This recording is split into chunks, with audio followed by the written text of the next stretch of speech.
Okay, so ito yung final natin na ano no, final na discussions all about RIP routing protocol.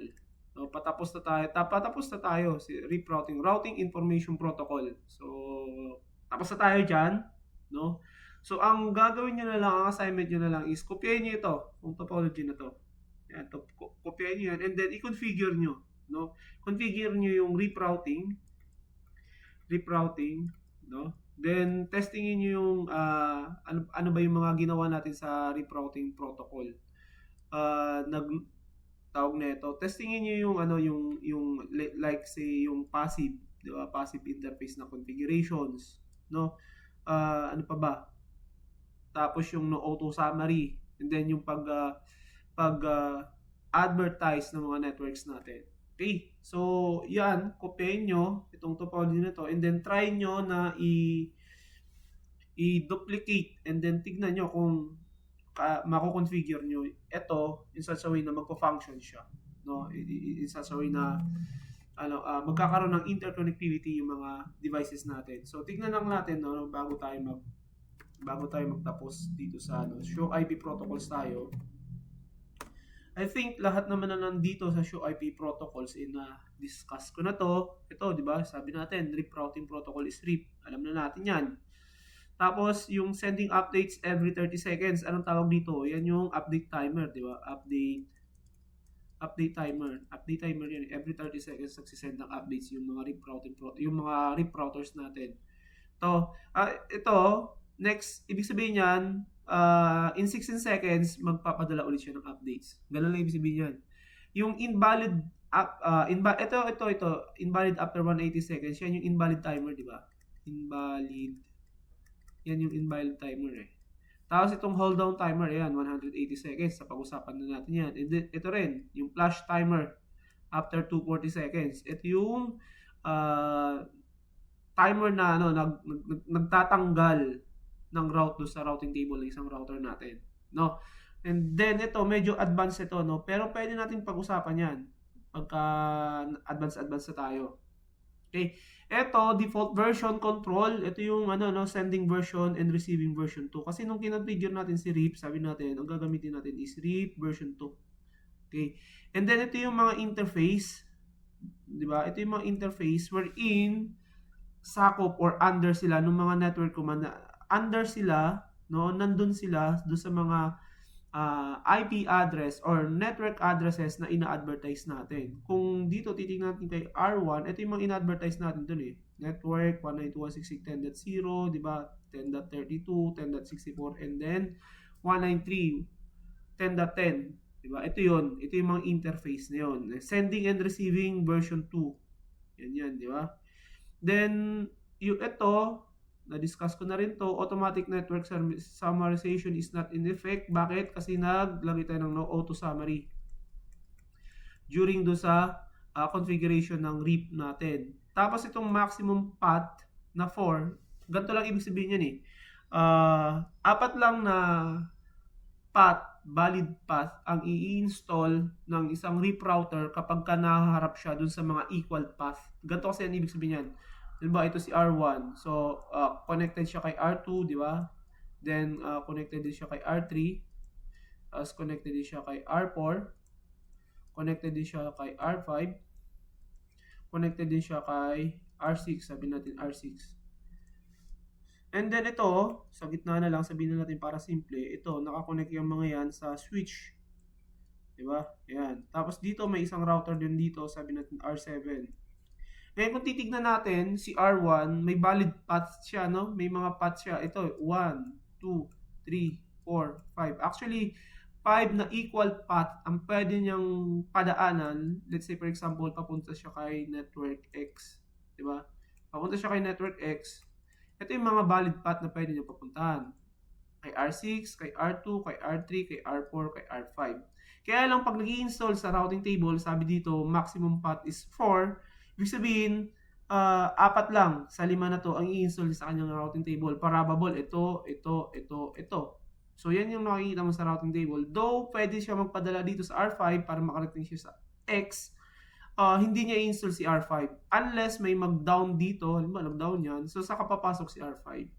Kasi nga hanggang 4 lang yung maximum path, maximum equal path na pwedeng pagpadalhan ng mga RIP routers natin kapag yung path na yung papunta doon sa isang destination network is the same lang yung kanilang metric.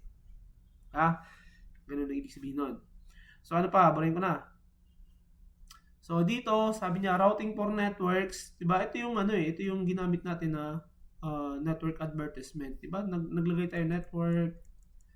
Yan network 192, 'di ba? Sabi natin 168.10.0, tapos network 192.168.10.32. Ganun yan eh. So ito yan yung mga network na yan. At pero papansinin niyo kasi naka-summary kasi siya. No, naka-summarize siya. Sinasummarize siya ni RIP. By default, sinasummarize niya yung mga network na subnetted. Subnetted kasi to. 'Di ba? Subnetted to eh. Subnetted yung network na yan, kaya sinasummarize niya. Itong 10, 'di ba? 10.10.5/30. 10.10.6 network is a subnetted network. Ginawa natin /30, pero kasi class A yan eh. 'Di ba? Yung 10 class A yan. Class A, which is may subnet siya ng 8. Sana alam niyo yan sana alam niyo yan. Okay. Sa subnetting, no? Ito, passive interface, alam na natin yan, di ba? Yung passive interface, yan yung interface na hindi no sending and no receiving of update. Route updates, actually. Yan ang ibig sabihin yan. Hindi tayo nagsisend, hindi tayo nag-receive doon sa mga passive interface. Diba? Kasi, ina-avoid natin yung congestion ng traffic, yung pag-process ng mga CPU ng mga routers natin, di ba, nako-conserve yung mga yon. Tapos for security na rin. Kasi alam natin na itong interface na to, like dito sa topology na to, itong si R1, itong interface niya na to, wala namang pass Ethernet 0 SSD0.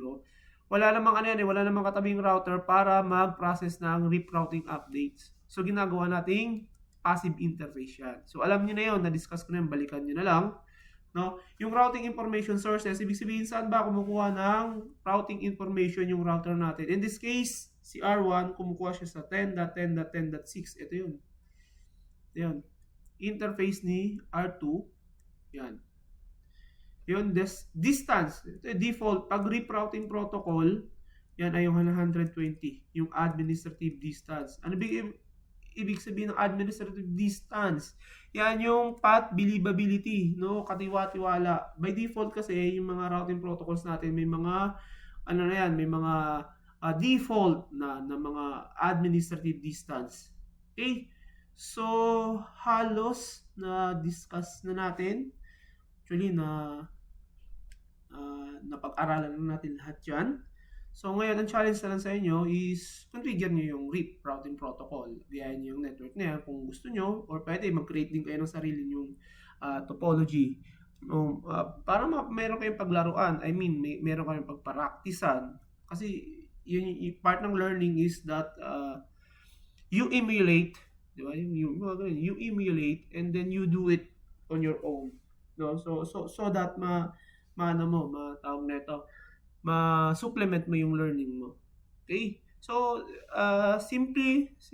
masasabi natin simple lang, no? But I think kailangan yung intindihin yung mga concepts dito kasi as we go sa EIGRP, marami pa rin concept 'yan. So yun yung next na routing protocol na pag-uusapan natin. So maraming concepts 'yan. So may mga concepts diyan na babalik doon sa mga napag-usapan natin sa RIP routing protocol. Magugulat kayo, may mga terms sa RIP routing protocol na maririnig nyo rin sa EIGRP. Okay? Tapos OSPF na. Okay, yan yung pasunod-sunod ng ginagawa kong series of tutorial for CCNA. So sana makatulong, no? At yan, hanggang dito na lang. Yung next tutorial ko is EIGRP na tayo, no? EIGRP na tayo. So, yun, marami tayong pag-uusapan sa EIGRP.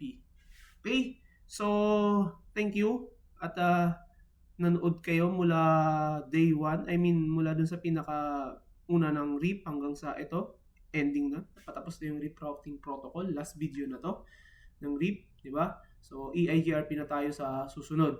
Okay, so, ayun. Nga pala, tinignan ko yung mga subscriber ko, konti pa lang, mag-subscribe naman kayo. Yung mga friends nyo, akayin nyo na mag-subscribe sa aking channel para naman malay nyo pagka medyo marami na kayong audience mag-train ako or mag-live ako for CCNA, di ba? So yun lang, hanggang dito na lang. Huwag kakalimutan pagka kayo ay tulad ng laging pinapaalala ko, pagka kayo ay may natutunan, may naintindihan, huwag mahihiyang mag-like, mag-subscribe, no, at mag-share ng video. Okay?